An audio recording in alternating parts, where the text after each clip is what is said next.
Om Swastiastu. Di sini kami dari kelompok 1 kelas 4B akan memaparkan hasil praktikum mengenai sterilisasi, pembuatan media, penanaman mikroba, dan pewarnaan gram. Sebelumnya, kami akan memperkenalkan diri terlebih dahulu. Perkenalkan, nama saya Dewa Wilan Pratnyani Dewi dengan NIM 042. Perkenalkan, nama saya Igede Putu Rizky Palguna dengan NIM 0040 dari kelompok 1 kelas 4B. Perkenalkan, nama saya Nimade Ayu Purnama Dewi dengan NIM akhir 041 dari kelompok 1 kelas 4B. Perkenalkan, nama saya Nikade Elsa Dwi Cahyani, NPM 0043, kelas 4B, kelompok 1. Perkenalkan, nama saya Iputu Agus Arya Andika dengan NIM akhir 0044 dari kelas 4B, kelompok 1. Di sini, saya akan mempresentasikan laporan praktikum mikrobiologi tentang sterilisasi.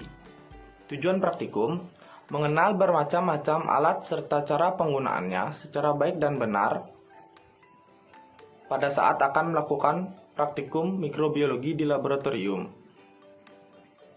Kemudian ada tinjauan pustaka. Sterilisasi adalah pemusnahan atau eliminasi semua mikroorganisme termasuk spora bakteri yang sangat resisten. Untuk melakukan sterilisasi, kami menggunakan autoclave. Autoclave merupakan suatu alat pemanas tertutup yang digunakan untuk mensterilisasi suatu benda menggunakan uap dengan temperatur 121 derajat Celcius sampai 134 derajat Celcius.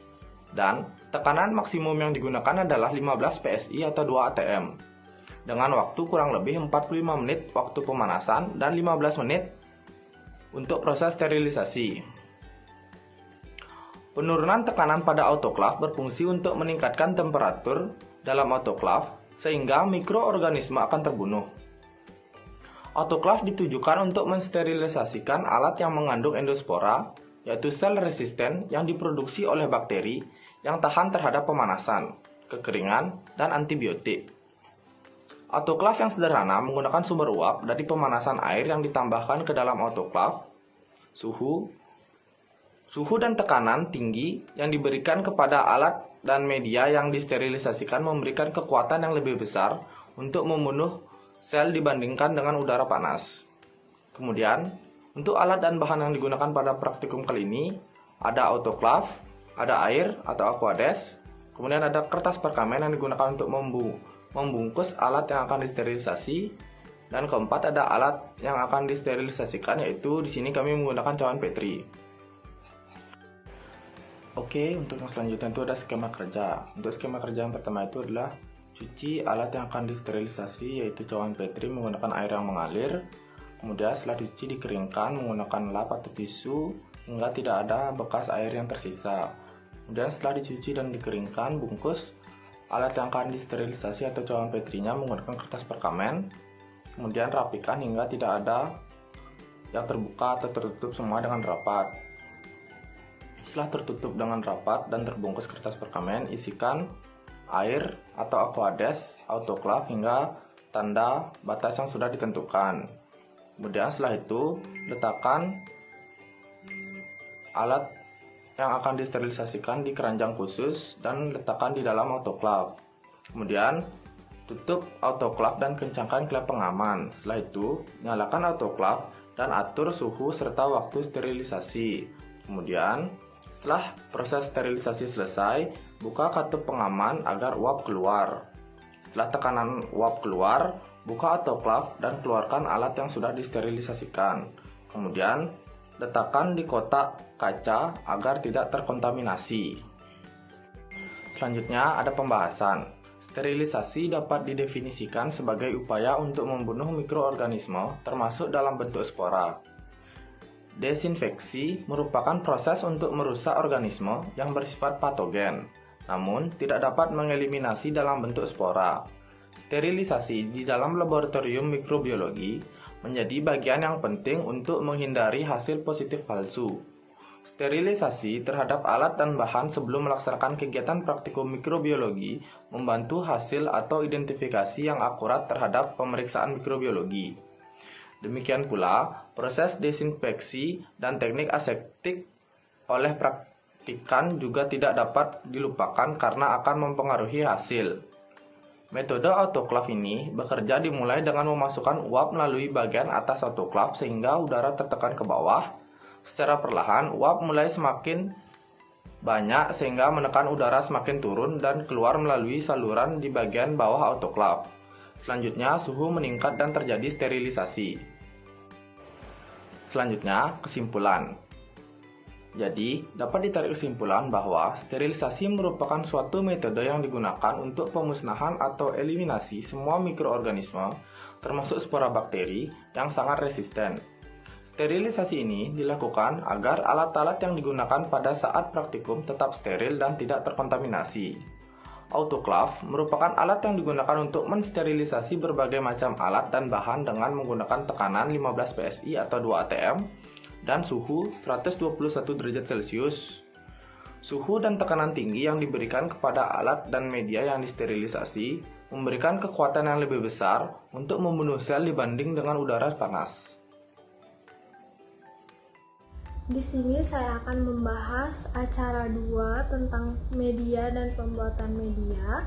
Pertama-tama kita harus mengetahui tujuan dari mempelajari materi ini, yaitu untuk mempelajari cara pembuatan media dan syarat-syarat yang dibutuhkan oleh suatu media untuk pertumbuhan mikroba. Setelah mengetahui tujuan dari mempelajari materi ini, kalian juga harus mengetahui apa itu media. Media merupakan nutrien yang dibutuhkan oleh mikroorganisme untuk pertumbuhan secara in vitro. Fungsi dari media ini yaitu secara kualitatif digunakan untuk isolasi dan identifikasi mikroorganisme, sedangkan secara kuantitatif digunakan untuk perbanyakan dan perhitungan jumlah mikroorganisme. Untuk praktikum kali ini, media yang digunakan adalah media nutrien agar atau Na dan media nutrien broth atau Nb. Media nutrien agar berbentuk padat, jadi perlu proses pemanasan, dan media nutrien broth berbentuk cair. Untuk alat dan bahan yang digunakan pada praktikum kali ini, yang pertama ada serbuk agar atau media nutrien agar atau Na, yang kedua ada timbangan analitik, yang ketiga ada kertas perkamen, Aquades, Erlenmeyer, magnetic stirrer, cawan Petri, dan gelas ukur 100 ml. Untuk prosedur kerja pada pembuatan media, yang pertama ditimbang sebanyak 8 gram serbuk nutrien agar atau Na, kemudian dilarutkan dengan menggunakan 100 ml Aquades dalam Erlenmeyer. Larutan tersebut diaduk dengan menggunakan magnetic stirrer pada suhu 200 derajat Celcius. Terdapat catatan, jika larutan sudah mendidih, maka suhu diturunkan menjadi 100 derajat Celcius. Setelah larutan agar sudah berwarna jernih, magnetic stirrer dimatikan. Di ruang laminar airflow, diambil cawan Petri yang sudah disterilkan sebelumnya dengan menggunakan autoklaf di dalam ruang kaca penghubung, lalu dilakukan sterilisasi cawan Petri dengan cara bagian tutup cawan Petri dibakar di atas lampu Bunsen. Sterilisasi juga dilakukan pada mulut Erlenmeyer dengan cara yang sama, yaitu dibakar di atas lampu Bunsen. Kemudian dibuka sedikit tutup cawan Petri, lalu larutan agar dalam Erlenmeyer dituang secara perlahan pada kedua cawan Petri, diratakan dan didiamkan hingga memadat. Setelah padat, maka media agar dapat digunakan untuk proses penanaman sampel mikroba. Bagian pembahasan, jadi medium merupakan bahan yang digunakan untuk menumbuhkan mikroorganisme. Medium tersebut harus memenuhi syarat-syarat, antara lain harus mengandung semua zat hara yang mudah digunakan oleh mikroba, harus mempunyai tekanan osmosis, tegangan permukaan, dan pH yang sesuai dengan kebutuhan mikroba yang akan ditumbuhkan, tidak mengandung zat-zat yang menghambat pertumbuhan mikroba, harus berada dalam keadaan steril sebelum digunakan agar mikroba yang ditumbuhkan dapat tumbuh dengan baik. Jadi pada percobaan kali ini yaitu pembuatan medium nutrien agar atau NA, peran utama nutrien di sini adalah sebagai sumber energi, bahan pembangun sel, dan sebagai aseptor elektron dalam reaksi bioenergetik. Maka dari itu, nutrien menjadi syarat yang harus dipenuhi oleh media. Pembuatan media penting dilakukan saat mengamati mikroorganisme. Media ini ditujukan untuk mengaktifkan mikroorganisme agar aktivitas metaboliknya dapat diketahui. Media ada dua macam, yaitu media broth dan media agar. Pada proses prosedur disebutkan proses pengadukan menggunakan magnetic stirrer. Jadi alasan digunakannya magnetic stirrer dalam proses pengadukan adalah agar cepat terbentuk larutan agar yang bening tanpa membuang waktu yang lama, karena serbuk nutrien agar ini merupakan bentuk padatan, jadi perlu proses pemanasan dengan menggunakan magnetic stirrer dan sekaligus memanaskan larutan agar tersebut agar nantinya dapat memadat. Jadi dapat ditarik kesimpulan bahwa medium merupakan bahan yang digunakan untuk menumbuhkan mikroorganisme. Medium tersebut harus memenuhi syarat-syarat, antara lain harus mengandung semua zat hara yang mudah digunakan oleh mikroba, harus mempunyai tekanan osmosis dengan permukaan dan pH yang sesuai. Percobaan kali ini yaitu dengan menggunakan media nutrien agar. Peran utama nutrien adalah sebagai sumber energi, bahan penggunaan sel, dan sebagai aseptor elektron dalam reaksi bioenergetik. Maka dari itu nutrien menjadi syarat yang harus dipenuhi oleh media. Sekian presentasi yang dapat saya sampaikan. Presentasi selanjutnya akan dilanjutkan oleh rekan saya. Terima kasih. Di sini saya akan membahas tentang proses mengisolasi mikroba dan penanaman mikroba. Nah, mengisolasi mikroba dapat didefinisikan sebagai proses pemisahan atau memisahkan mikroba dari lingkungannya di alam dan menumbuhkannya sebagai biakan murni dalam suatu medium buatan. Sebelum melakukan pengisolasi, pertama-tama diperlukan untuk sampel dilakukannya preparasi. Nah, jenis-jenis preparasi ini yaitu ada pencucian, teknik pengulasan atau swab, dan yang ketiga ada menserasi. Tujuan dari preparasi ini yaitu untuk melarutkan atau melepaskan mikroba dari substratnya ke dalam air sehingga lebih memudahkan penanganannya. Karena praktikum kali ini menggunakan sampel padat berupa tahu, maka dilakukannya yaitu penghancuran atau meserasi dengan cara menghancurkan sampel tahu tersebut di dalam mortir, terus ditambahkannya dengan aquades. Setelah dilakukannya preparasi, dilanjutkan dengan pengenceran bertingkat atau serial dilution. Nah, tujuan dari pengenceran bertingkat ini yaitu memperkecil atau mengurangi jumlah mikroba yang tersuspensi dalam cairan. Nah, penentuan besarnya atau banyaknya tingkatan pengenceran tergantung kepada perkiraan jumlah mikroba dalam sel dan digunakan perbandingan 1:9 untuk sampel dan pengenceran pertama dan selanjutnya. Nah, sehingga didapatkan pengenceran berikutnya itu tetap mengandung 1/10 sel.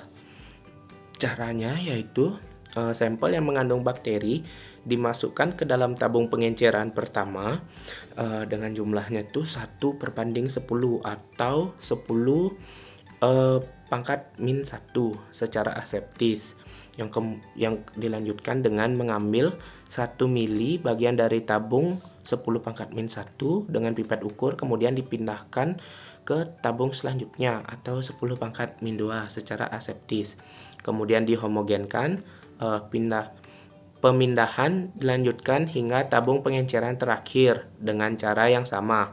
Hal yang perlu diingat bahwa pipet ukur yang digunakan harus selalu diganti.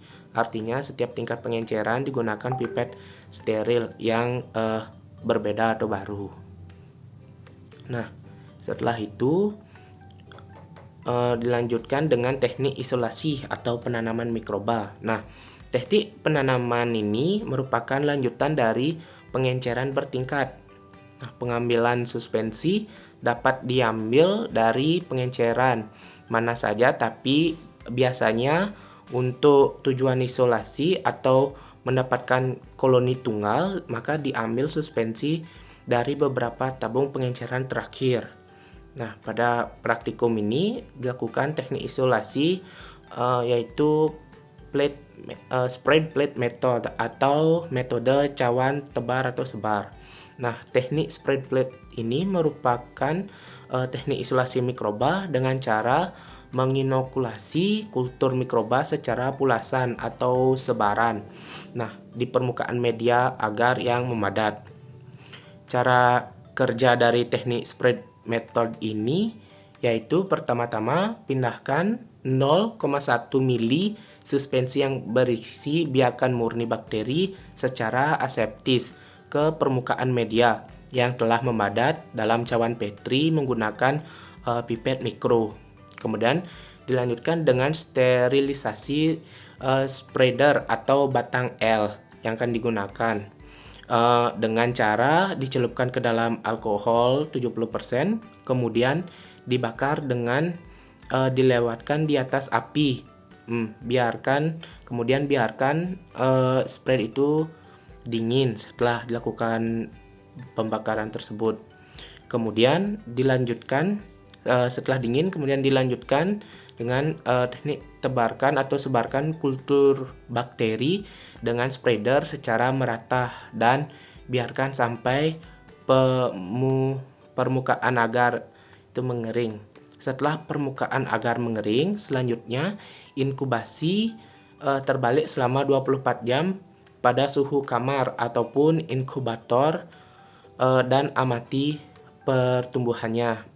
Nah, adapun alat dan bahan yang digunakan pada penanaman ini yaitu batang L, pipet volume, lampu Bunsen, media Na dalam cawan Petri, kultur murni bakteri. Pada praktikum ini yaitu menggunakan tahu dan larutan pengencer atau BWP atau NaCl. Terima kasih. Di sini saya akan menjelaskan laporan praktikum acara 5 yaitu identifikasi dan determinasi bakteri. Yang pertama itu tujuan praktikumnya yaitu melihat bentuk sel, rangkaian sel, gram atau gram negatif dan gram positif. Tinjauan pustaka yaitu mikrobiologi merupakan ilmu yang berhubungan tentang mikroorganisme yang tidak dapat dilihat dengan mata telanjang. Dalam melihat apa saja yang terkandung di mikroorganisme. Bakteri adalah makhluk mikroorganisme yang bahwasanya bakteri memiliki morfologi struktur serat sifat-sifat yang sangat khas. Bakteri adalah suatu mikroorganisme yang memiliki ukuran mikroskopik. Selain itu, bakteri hampir tidak memiliki warna atau transparan yang sangat kontras dengan air.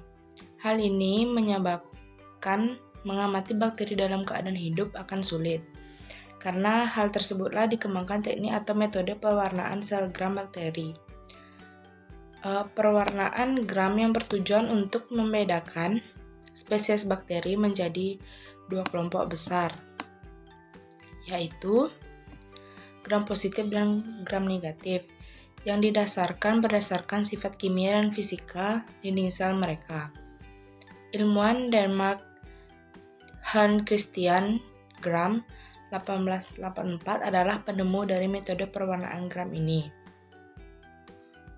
Kemudian alat dan bahan yang digunakan pada praktikum ini adalah itu yang pertama mikroskop cahaya, yang kedua kristal violet atau gram A, yang ketiga larutan iodin atau gram B, Yang keempat, alkohol atau gram C. Yang kelima, saframin atau gram D, minyak imerse, isolat murni bakteri tanah, gelas benda, dan jarum UC.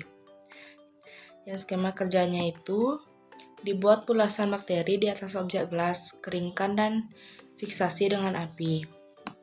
Kemudian diteteskan cat kristal violet gram A dan didiamkan 30-60 detik. Kemudian sisa cat dibuang dan dicuci dengan air mengalir.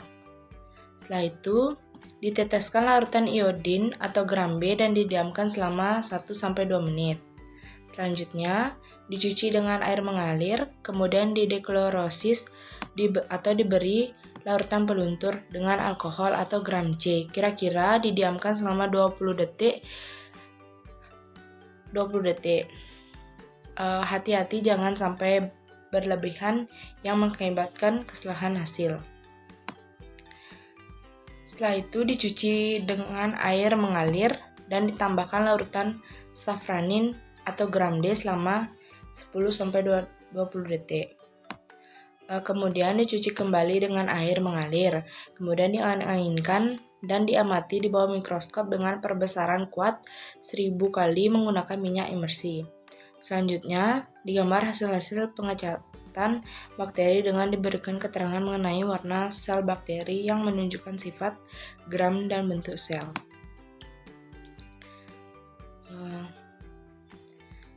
Dari pembahasan yang sudah dilakukan praktikum, pewarnaan gram merupakan pewarnaan yang biasa digunakan di laboratorium untuk membedakan bakteri gram negatif dan gram positif. Pewarnaan gram pada bakteri menggunakan beberapa bahan yaitu kristal violet, larutan iodin, alkohol, dan safranin. Secara umum, fungsi dari pewarnaan gram adalah agar dapat membedakan bakteri gram positif dan negatif. Bakteri dan gram positif adalah bakteri yang menyerap warna primer atau gen violet, sedangkan bakteri gram negatif akan menyerap warna sekunder atau safranin. Mikroorganisme dapat dilihat dengan mikroskop biasa tanpa diwarnai. Namun, pengamatan yang demikian atau tanpa pewarnaan lebih sulit dan tidak dapat dipakai untuk melihat bagian-bagian sel secara jelas. Mikroorganisme yang tidak diwarnai akan tampak transparan bila diamati dengan mikroskop cahaya biasa. Kontras antara sel dan latar belakangnya dapat diperjelas dengan cara mewarnai sel mikroba tersebut dengan zat warna. Zat warna yang digunakan bersifat asam atau dan zat warna basa. Bagian yang berperan dalam memberikan warna disebut kromofor dan mempunyai muatan positif. Sebaliknya, pada zat warna asam bagian yang berperan memberikan zat warna memiliki muatan negatif. Kesimpulan. Jadi dapat ditarik kesimpulan, metode pewarnaan gram dilakukan untuk mengetahui morfologi dari bakteri, serta membedakan bakteri gram positif dan gram negatif. Dan dari praktikum pewarnaan gram yang telah dilakukan kali ini bahwa organisme gram positif adalah organisme yang dapat menahan zat pewarna setelah dicuci dengan alkohol. Hal ini ditunjukkan atau terindikasi dengan tampaknya warna ungu pada bakteri itu sendiri, dan bentuk yang dihasilkan dari bakteri tersebut adalah berbentuk monobakulis. Sekian pemaparan hasil praktikum dari kelompok kami. Apabila ada kesalahan, mohon dimaafkan. Akhir kata saya tutup dengan Paramasanti. Om Santi Santi Santi Om.